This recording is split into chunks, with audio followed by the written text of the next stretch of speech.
네, 안녕하십니까. 최근 군사력, 경제력, 외교력 등을 합산해 평가하는 세계에서 가장 강력한 국가조사에서 한국이 세계 6위를 기록하여 화제가 되고 있습니다. 이 조사는 US 뉴스 애널드 리포트에서 세계 85개국 1만 7천 명을 대상으로 정책, 경제, 군사력을 포함한 국가 영향력 등을 설문조사해 매년 발표하는 자료인데요.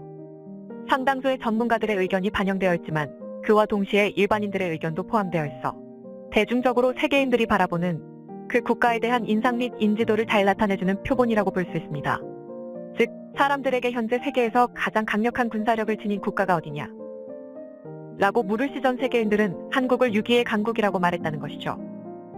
1위는 천조국 미국이 차지했습니다. 뒤이어 중국과 러시아가 각각 2, 3위로 집계되었고 4위 독일, 5위 영국에 이어 한국 순이었는데 한국은 지난해 8위에서 2계단 상승한 것이고 올해 일본이 8위로 떨어지게 되면서 한국과 일본의 순위가 뒤바뀐 것도 주목할 만한 부분입니다. US 뉴스 애널드 리포트는 한국의 첨단 기술, 서비스 기반 경제는 외국인 투자 성공 사례로 경제협력개발기구 개발원조위원회 기금의 첫 수혜자가 되었고 이후 기금 기부자가 됐다며 1960년대 이후 꾸준한 성장과 빈곤 감소를 경험했으며 현재는 전체적으로 세계 최대 경제국 중 하나이자 세계 최대의 국민 총저축과 외국인 투자 보유고를 보유하고 있다고 한국을 소개했습니다. 한국이 6위에 오른 POWER 부분은 단순히 군사력을 떠올리기 쉽지만 사실 군사력을 포함해 총 6개의 항목으로 나뉘어져서 평균 점수를 내는 것인데요. 즉, 정치 지도력, 경제적 영향력, 수출 경쟁력, 외교적 영향력, 강력한 국제동맹, 그리고 마지막으로 군사력을 설정하였는데 한국과 일본은 다른 항목에서는 비등비등한 스코어를 기록하였지만 군사력에서 만큼은 한국이 일본에 비해 압도적인 우위에 있었습니다. 한국은 79.1점을 획득한 반면 일본은 25.3점을 획득하였는데요. 이스트록 밀리터리 부분만 따로 떼어놓고 보면 독일이 58.5점, 영국 66.6점, 프랑스 40.9점로 한국은 미중너디를 잇는 4위를 기록해 세계적인 군사강국으로 인정받고 있었습니다. 세계인들이 한국하면 군사력이 강한 나라라는 인식을 갖고 있다는 것을 알 수 있는데요. 다 정확한 데이터를 기반으로 통계를 내는 2022년 글로벌 파이어 파워에서 조사한 군사력 지수에서 한국은 세계 5위로 미국, 중국, 러시아, 인도를 뒤이은 세계 5위를 기록하였죠. 5천만의 한국이 수억에서 10수억의 인구를 지닌 국가 바로 뒤 세계 5위를 마킹하고 있으니 놀랍기 그지없습니다. 사실 지난 1년간 한국의 군사력이 비약적으로 발전했다는 것은 아니었습니다. 그러나 한국의 군사력에 대한 인지도 및 실질적 영향력이 크게 상승하게 된 데에는 세계 방산 시장에서의 한국 영향력이 대폭 향상되었다는 것을 반증하는 결과인데요. 현재 한국에서 만든 무기들이 아시아를 넘어 세계 각지로 뻗어나가고 있습니다. 국내 방산업체들은 올해 1월 아랍에미리트의 천공이 지대공 미사일 레이더, 2월에는 이집트의 K9 자주포를 수출했고 하반기에는 핀란드, 에스토니아 특히 폴란드에는 K2 전차, K9 자주포, K239 천무 다연장 로켓, FA50 경공격기 수출 계약까지 맺었습니다. 대한민국은 휴전 국가라는 특수한 상황에서 주요 무기를 국산화하기 위해 꾸준히 개발 생산을 해왔고 현재 전 세계 거의 유일 생산 라인이 대부분 활성화되어 있는 국가로 가격 경쟁력뿐만 아니라 기술력, 납기 능력까지 호평을 받고 있습니다. 수출 규모도 지난해 70억 달러에서 올해 170억 달러를 돌파하며 무섭게 성장하고 있죠. 이러한 한국 방산을 이끌고 있는 국내 기업은 단연 한화에어로스페이스를 꼽을 수 있습니다. 그룹의 근간이 방산기업인 한국화약이었던 만큼 업력도 긴데다 방산 강화에 대한 의지도 상당한데요. 한화에어로스페이스는 한화의 방산 부문을 인수하고 자회사 한화디펜스를 흡수합병하면서 올해 국내 방산업체 중 가장 큰 규모의 수출을 달성하기도 하였는데 최근 스톡홀름 국제평화연구소가 발표한 바에 따르면 한화에어로스페이스는 세계 50대 방산기업 중 한국에서 유일하게 포함되는 기업이었습니다. 이런 상황 가운데 최근 세계 방산업계를 발칵 뒤집어 놓은 충격적인 소식이 들려왔는데요. 한화가 오랫동안 추진해온 대우조선해양의 인수를 결국 완료하면서 기존의 지상 및 항공우주 방산에서 이제는 해양까지 아우르는 육해공 통합 방산 시스템을 갖추게 된 것입니다. 현재 전 세계에서도 육해공이 모든 체계를 개발하고 제조하는 회사는 로키드 마틴, 보잉사가 유일한데요. 한화에어로스페이스는 오는 2030년까지 글로벌 방산 톱10 도약을 목표로 하고 있습니다. 지난 2일 한화 김승현 회장은 신년사를 통해 우리가 오랜 책임감으로 키워온 방산, 에너지 사업은 국가의 존립을 위해 반드시 자립이 필요한 사업이 됐다며 대우조선해양 인수 또한 국가를 대표하는 사업을 키운다는 책임감을 갖고 지역사회와 국가 발전을 이끄는 글로벌 메이저 사업으로 키워나가겠다고 강조하기도 하였습니다. 한화는 세계적으로 인정받고 있는 지상전력인 K고, 레드백, 천무, 천공뿐만 아니라 지난해 12월 한국형 발사체 누리호 체계종합기업으로 선정되면서 누리호의 모든 기술을 이전받아 항공우주 산업의 강자로 우뚝 섰으며 차세대 한국형 전투기인 KF-21의 엔진 통합 개발을 주도적으로 수행하면서 공군 전력을 키워나갔고, 이제는 세계 최고의 잠수함과 구축함을 건조하는 대우조선 해양을 인수하면서 완벽한 한국의 종합방산 괴물 기업으로 거듭나게 되었습니다. 지상엔 K구 세계 1위, 해상엔 디젤 잠수함 세계 1위 KBON 하나이베스 12, 특히 대우조선해양은 잠수함, 구축함 등 특수선 분야에서 국내 1위 업체인데요. 지난 11월 말 기준 특수선 부문의 수주잔고는 55억 5천만 달러로 전체 수주잔고의 20%에 해당합니다.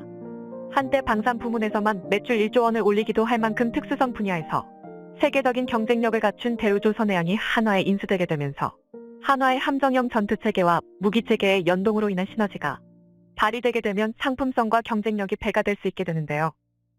대우조선해양의 사명은 한화조선해양으로 변경될 것으로 보입니다.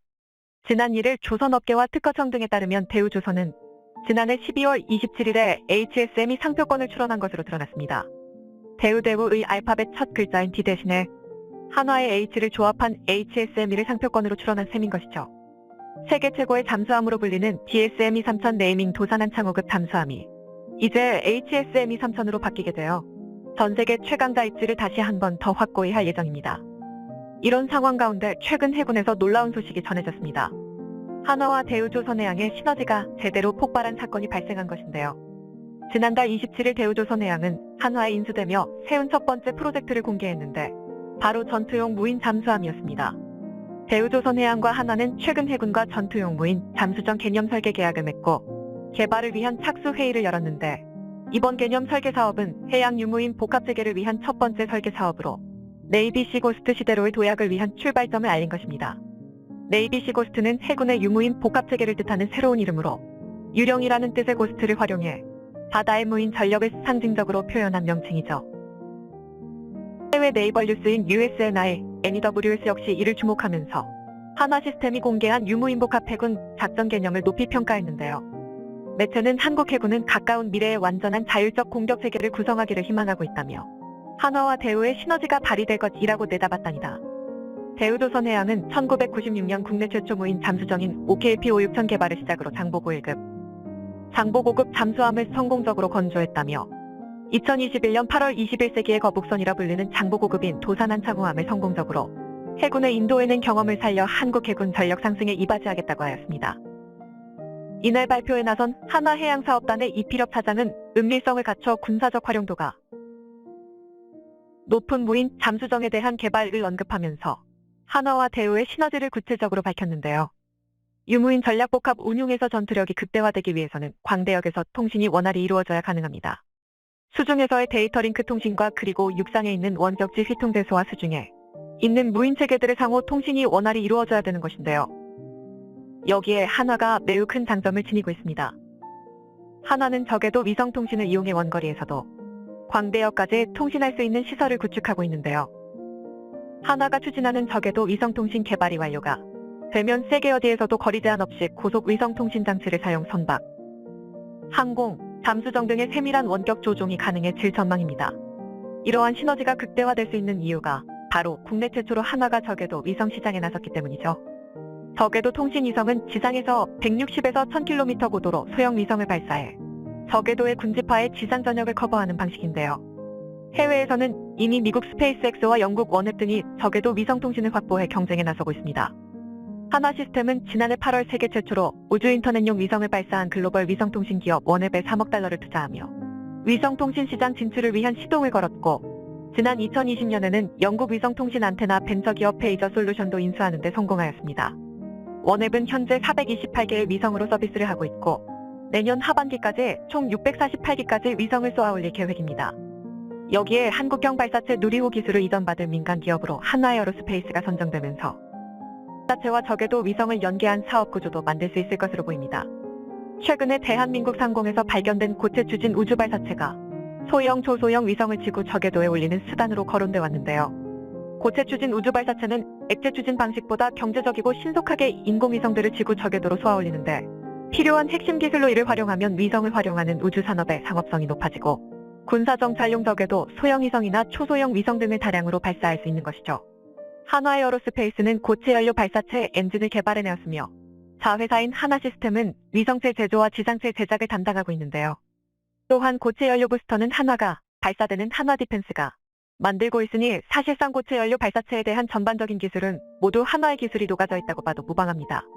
한국화약이 그룹의 뿌리인 만큼 특히 방산의 진심인 한화 창업주인 현암 김종희 선생의 별명마저 미군들이 붙여준 다이너마이트 김그룹의 이름마저도 영어로 코리아 엑스포스 그룹 한국 폭발그룹으로 불릴 만큼 방산만큼은 진심이었던 한화 비즈니스차 중국에 갔더니 한국화약을 남조선 폭파 집단으로 오역해 환영 남조선 폭파 집단이라는 명자를 만들어버린 한화 이에 충격먹고 한국화약에서 한화로 사명을 변경했다는 추진력까지 한다면 하는 한화는 오늘도 한국의 화력의 한획을 긋기 위해 하나둘 발을 내딛고 있습니다.